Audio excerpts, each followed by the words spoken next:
অপ্ৰাধিকৃত শিক্ষানুষ্ঠানৰ শিক্ষক কৰ্মচাৰী আন্দোলন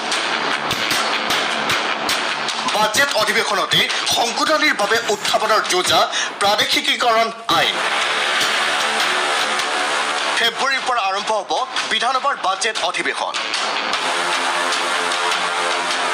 সংশোধিত আইন অনুসৰি হ'ব শিক্ষক কৰ্মচাৰীৰ পদ প্ৰাদেশিকীকৰণ ৰাজ্যৰ অপ্ৰাধিকৃত শিক্ষানুষ্ঠানত কৰ্মৰত শিক্ষক কৰ্মচাৰীসকলৰ বাবে সুখবৰ নৱবৰ্ষ 2025ৰ প্ৰথমাৰ্ধতে চৰ্ত সাপেক্ষে পদ প্ৰাদেশিকীকৰণ হ'ব বছৰৰ পাছত বছৰ ধৰি বিনা বেতনে সেৱা আগবঢ়াই অহা অপ্ৰাধিকৃত শিক্ষানুষ্ঠানত কৰ্মৰত শিক্ষক কৰ্মচাৰীসকলৰ অখিল ভাৰতীয় বিদ্যাৰ্থী পৰিষদৰ ৰাজ্যিক অধিৱেশনত অংশ লৈ শনিবাৰে লখিমপুৰত এই ইংগিত প্ৰদান কৰে শিক্ষামন্ত্ৰী ডক্টৰ ৰনোজ পেগুৱে আৰু আমি পাৰ্যমানে চেষ্টা কৰিছোঁ যে এক গ্ৰহণযোগ্য সমাধান আমি উলিয়াবৰ কাৰণে নতুন বছৰটোত মই কিছু ভাল খবৰ আহিব বুলিও আশাবাদী গতিকে মই ইতিমধ্যে সকলোকেইটা শিক্ষক সংগঠনৰ লগত কথা পাতিয়ে আছোঁ অৱশ্যে ইয়াৰ বাবে ফেব্ৰুৱাৰীৰ মাজভাগৰ পৰা আৰম্ভ হ'বলগীয়া অসম বিধানসভাৰ বাজেট অধিৱেশনত সংশোধনীৰ বাবে উত্থাপনৰ পূৰ্ণ সম্ভাৱনা আছে 2017 চনৰ প্ৰাদেশিকীকৰণ আইন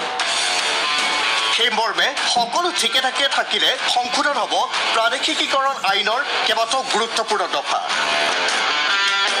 বিশেষকৈ অপ্ৰাদেশিকৃত শিক্ষানুষ্ঠানত কৰ্মৰত শিক্ষক কৰ্মচাৰীৰ পদ প্ৰাদেশিকীকৰণৰ বাবে প্ৰতিখন শিক্ষানুষ্ঠানে 2006 চনৰ 1 জানুৱাৰীৰ পূৰ্বে স্বীকৃতি অথবা অনুমতিপ্ৰাপ্ত হ'বই লাগিব এই ক্ষেত্ৰত কোনো সাল সলনি নহলেও ইউডাইছৰ ভিত্তিবৰ্ষ 2012-13 চনৰ পৰিৱৰ্তে 2019-20 চন পৰ্যন্ত বৃদ্ধি পাব পাৰে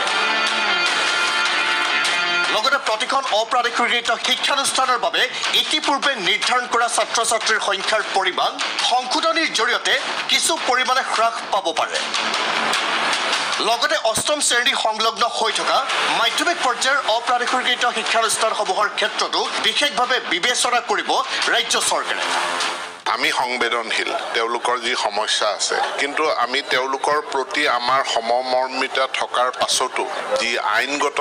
যিখিনি বাধা আছে বা বিত্ত বিভাগৰ যিখিনি নীতি নিয়মৰ কথা আছে সেই নীতি নিয়মখিনি আমি মানি চলিবই লাগিব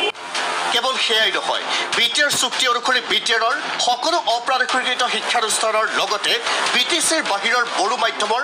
অপ্ৰাধিকৃত শিক্ষানুষ্ঠানসমূহত কৰ্মৰত শিক্ষক কৰ্মচাৰীৰ পদ প্ৰাদেশিকীকৰণৰ বাবেও অনুৰূপ পদক্ষেপ গ্ৰহণ কৰিব ৰাজ্য চৰকাৰে ইয়াৰ বাবে ইতিমধ্যে সুকীয়াকৈ সমীক্ষা চলাইছে বিটিচিৰ শিক্ষা সঞ্চালকালয় অৱশ্যে সমগ্ৰ প্ৰক্ৰিয়া হ'ব চৰ্ত সাপেক্ষ